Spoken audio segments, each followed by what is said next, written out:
ginagawa nilang tinatawag na selective justice. Namimili. Kasi yung mga tinuturong mga kawatan, pag nanakaw ng pera ng bayan, hindi naman nila tinutugis. Ang tinutugis nila, yung mga kritiko ng gobyerno. At pinaplantsahan nila, tinataniman ng mga kaso. At dahil dyan, Attorney Sal, si Vice President Sara Duterte may pahayag din laban sa Marcos administration kung saan inakusahan niya ang gobyerno ng palpak na pamamahala at paggamit sa batas para patahimikin yung mga kritiko. Alamin natin sa ulat ni Ina Mortel. Naglabas ng pahayag si Vice President Sara Duterte kaugnay ng naganap na pagtitipon sa EDSA araw ng Martes kung saan sinabi niyang ang naturang pagkilos ay sumasalamin umano sa lumalaking sentimiento ng publiko laban sa kasalukuyang administrasyon. Ayon kay Duterte, naging katangian umano ng kasalukuyang administrasyon ang mahinang pamamahala at pagkabigo nitong tugunan ang tunay na suliranin ng bansa. Binanggit din niya ang patuloy umanong pagtaas ng presyo ng mga bilihin, kawalan ng katiyakan sa trabaho at taas na gastusin ng mga Pilipino sa pang-araw-araw. Sa kanyang pahayag, iginiit ng Vice Presidente na sa halip na tugunan ang mga hamon ng bansa ay pinipili umano ng administrasyon na patahimikin ang mga kritiko. Kasama rin sa kanyang mga pahayag ang alegasyon na ginagamit umano ang sistema ng hustisya laban sa mga individual na tumutiligsa sa administrasyon. Ayon pa kay Duterte, nagdudulot umano ito ng pangamba sa usapin ng malayang pagpapahayag at demokratikong pananagutan. Dagdag pa ng Vice Presidente, hindi na lamang umano ito usapin ng politika kundi isapin na rin ng dangal ng Estado at kinabukasan ng mga Pilipino. Para sa Diyos at sa Pilipinas kong mahal, ito si Ina Mortel, SMNA News. Ayan po, Attorney Sara. Ano po masasabi ninyo sa naging pahayag ni VP Sara? Totoo naman lahat ang sinabi niya. Lahat ng yan ay nararamdaman ng taong bayan. Lahat ng yan ay nakikita ng taong bayan. Kaya nga lumalabas sila sa kalye na. Otherwise, mananahimik yan. Kung sila'y kontento sa ginagawa ng administrasyon. Yan na lang ginagawa nilang tinatawag na selective justice. Namimili. Kasi yung mga tinuturong mga kawatan, pag nanakaw ng pera ng bayan, hindi naman nila tinutugis. Ang tinutugis nila, yung mga kritiko ng gobyerno. At pinaplantsahan nila, tinataniman ng mga kaso. At saka yung mga pangako nila na they will run after people named in the previous investigation. Ano na nangyari doon? Kung totoo. Ayan. Doso at tapat ang mga pahayag nila. Bakit hindi nila kinakasuhan pa si Martin Romualdez? Kasuhan niyo na rin yung presidente. Kasi tinuturo din siya. Ang inahabol niyo yung mga kritiko ninyo. Yan, problema dyan. Kaya, ang tao, kahit na may istorbo sila sa paglabas sa kali, lumalabas na. Sa sobrang inis, sobrang galit, puot, sa sobrang paghihirap. Kaya na sila lumalabas. Kaya lumabas na ho tayo lahat.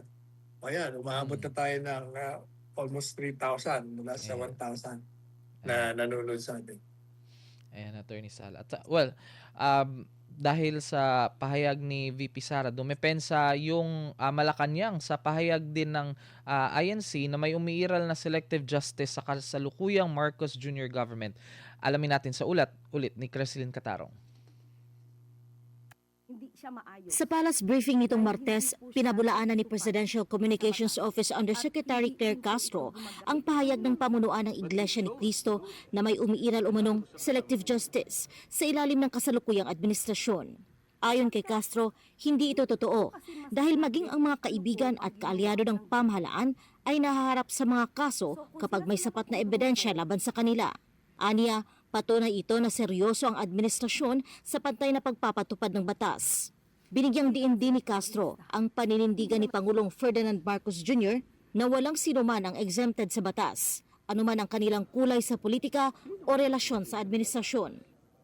Sa ngayon ay wala pong selective justice na namamayani sa administrasyon ni Pangulong Marcos Jr. Kaya nga po kahit na kaibigan, kaalyado, na una pa po na nakulong, na-detain, at ngayon ay humaharap sa kaso na plunder at graft case. Nauna rito, sinabi ng Iglesia ni Cristo na ang selective justice is an injustice at hindi umano sila mananahimik sa anila'y malaking paglabag sa katarungang nararapat para sa mamamayan. So mas masasabi po siguro nating selective justice kung gagamit ng impluensya, karahasan, pananakot, para lang hindi makasuhan ang isang kaalyado. Yun po ang selective justice. Samantala, sinabi ng Malacanang na wala pa itong impormasyon kung may balak si Pangulong Marcos Jr. na makipagpulong kay INC Executive Minister Eduardo Manalo kaugnay ng protesta ng grupo sa EDSA. Ayon kay Castro, mahalagang malinaw muna kung ano ang layunin o hinihingi ng mga nagpoprotesta bago masabing kailangan ang isang pag-uusap. Wala pa pong napaparating sa atin kung ano ang balak ng Pangulo patungkol dito. Siguro dapat malaman din po natin kung mag-uusap sila kung ano ba ang hiling. Sila naman po kasi nagpoprotesta. Ipinaliwanag ni Castro na kung ang layunin ng rally ay tutulan ang posibleng kasong isinasampa laban kay Senador Rodante Marcoleta, wala umanong kapangyarihan ang Pangulo na makialam dahil nasa jurisdiksyon na ito ng Office of the Ombudsman.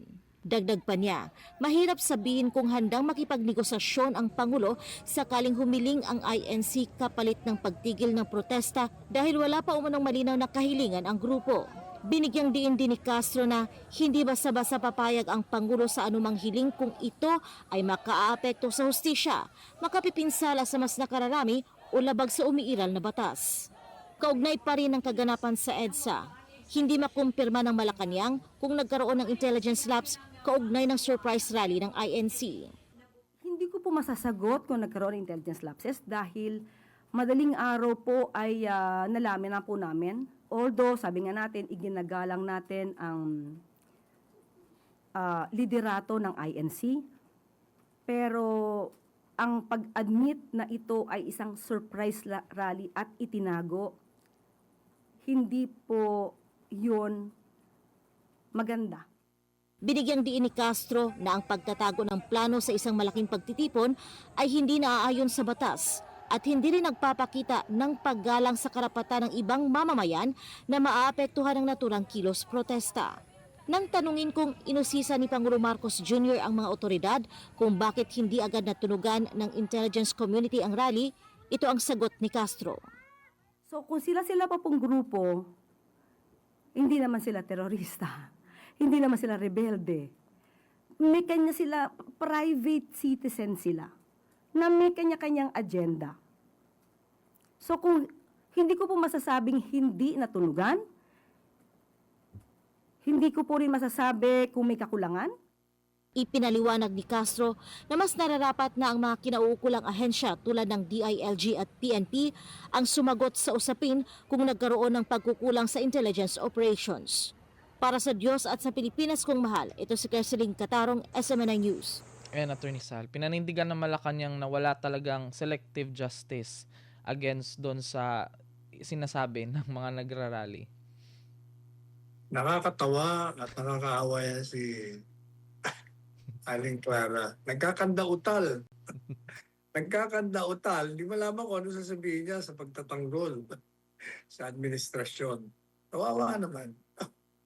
Sumali ka na lang kaya sa rally. Para mapatawag ka ng tao. Obvious na may selective justice. Yan hindi na kailangan ng paliwanag yan. Kitang-kita. Sobrang kita, sobrang ebidensya.